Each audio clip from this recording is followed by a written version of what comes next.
Hürmetli vatandaş, bugünkü leksiyalarımızı başlayımız. Leksiyada Sadaqacı Roza, Washington'da sözleyimiz.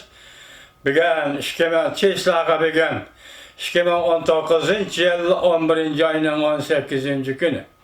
Haftaga düşenbe. Vaziyet doğrusu bir kelime. Tünügülletin yani o 7. günü. Amerika Koşmuş Ştatlarının devlet Müdafiə Ministerliğinin Ministeri Asper, Tayland'ın Mangoy şehrinde Cumhuriyet Halk Cumhuriyeti Devlet Müdafiə Ministeri Wei Penghe bilen görüştü. Yanındaki ikinci bir vaziyet, Azar Şangang'da ötkende Cungo Til Edebiyat Üniversitesi, bu ketim Şangang Tabipelle Üniversitesi. Bir neçə yüz nəfər oxucu və işçi xidmətçi saqçılığa qarşı qəhrəmanlıq bilan elişdi, lakin saqçılar bu məktəbdə qarışıb aldı. Bugünkü vəziyyət anlaşılınçilik. Əndi biz leksiyalarımızı mavzular boyunca başlayımız vətəndaş. Bugünkü mavzumunda Şangang Tabipelle Üniversitesi ciddi əhvalğa düşüb qaldı. Saqçılar hücum öttü. Şangang qəhrəmanları müdafiəyə öttü. Saqçıların qorşav gəlişi qarşı duruşqa çaqırıq qılındı. Mavzulu xəbər 11. ayının 18. günü Cungoğa nəzər torbiti ilan qılındı. Xəbər mündaq başlandı. 18. günü keçidi Şangang Tabipelle Üniversitesi. İşte bir neçə yüz nəfər oxucu və nümayişçilər məktəbini qoğdab, saqçılarının qorşavığa düşüb qaldı. Məktəbinin işçi xidmətçiləri və savaqdaşlarının saqçı tərəfinin hərəkətin toxtuşuna müraciət qıldı. Kural işiltişini, toxtuşunu müraciət qıldı.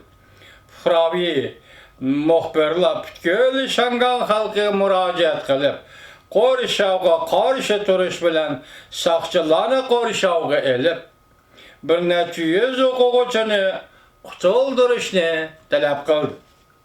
Fransiya radio stansiyası mında xəbər qıldı. Namayişçilər 17. günü saqçı tərəf bilən qarşılaşdı. Asasən bu üniversitetin sırtıda yüzbədə qarşılaşır. Saqçı tərəf iki tane su nasusluq maşina bronvek çıxarıb namayişçiləri tarqıtıb etməkçi oldu. Yaşa quzuş bombası attı. Zəhərlik, kök, suyuqluq çaşdı. Namayişçilərin səplərini bozuşqı bir neçə qətim urundu. Lakin buzalmadı. Oxucular səp aldıda turub, zor miqdarda işçiden yanadığan patolka etib və barikadlağı ok yıqıb, barikadlağı ot yıqıb, köydürüb, saqçılarla ilgiləş yolunu tosub aldı.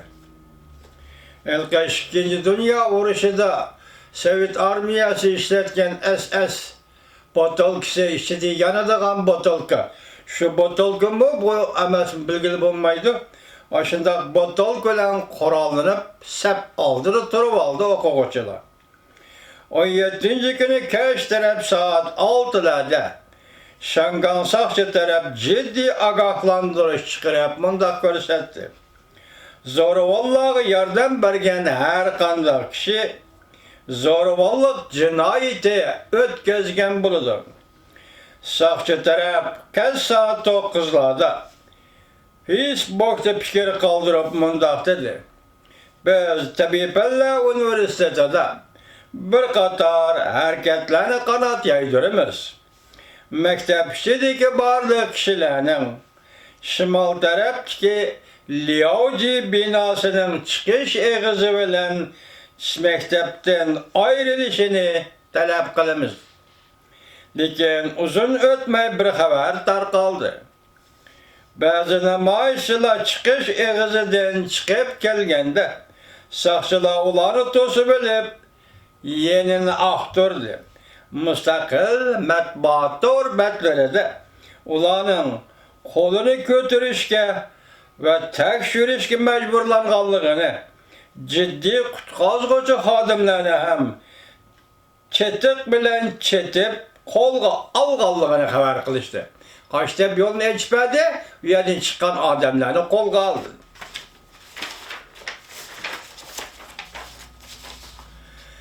Demokratlar partiyasining bir nafar a'zosi saqchi taraf bilan uchrashgan chog'da, muxbir saqchi taraf bilan uchrashgan chog'da uningga saqchi much soyuqligi bilan hujum qildi. Bu namoyishchi ziyorat qabul qilganda muxbirga mundaq dedi: "Vasiyatnoma yozib bo'ldim. Chiqib ketolmasam, o'lib ketishga pushaymon qilmayman." Saqchining qo'lidan yoki turmadan chiqib ketolmasam, o'lib ketishga pushaymon qilmayman dedi. Qo'rshovga ilingan Tabiblar universiteti yetim orolga o'xshab qoldi. Fuqaroviy muxbirlar jiddiy murojaat e'lon qilib navbatda Tabiblar universitetining ahvoli intayin og'ir. Bir necha yuz nafar namoyishchi va o'quvchi qo'rshovda qoldi. Yerim keçidin o'tganda saqchilarning qo'lliq bostirishidan ansiraymiz. Ular barliq shanganliqlardan bundaq talab qildi: o'zining usuli bo'yicha Yu Jianwang, Hong Juyi qo'rshovga qatorliq joylarga berib, qo'rshovga qarshi turishga va qo'rshovga elish shaklida, masalan, saqchilar ularni qorishib olgan bo'lsa, Shangan shahar aholisi saqchilarni qorishib olish shaklida maktabning ichidagi namoyishchilar va o'quvchilarni qutqazishni murojaat qildi. Shangan Millat partiyasi tarqatgan filmda mundaq oshkorlandi: ba'zi ota-onalardan tashkillangan bolalarni qo'g'dash guruhi maktab ichida qilib, qo'rishovda qolgan o'quvchilarni qo'g'dimoqchi bo'ldi. Ular biz bolalarimizni tashlab ketmaymiz. Bu yerdagi har bir kishining sog' salomat uylariga, jamiyatga qaytishini umid qilamiz. Maktabning bir qancha nafar o'qituvchilari saboqdoshlar tor betlarda imzo qo'yib, hukumat va saqchilarning Tabiblar universitetiga hujum qilishni to'xtatishga murojaat qildi. Saqchilarning maktab ichida keng ko'lamli qurol ishlatishni to'xtatishni murojaat qildi. Shundaqla o'qituvchi ishchi xizmatchilarning maktabdan darhol ayrilishiga murojaat qildi.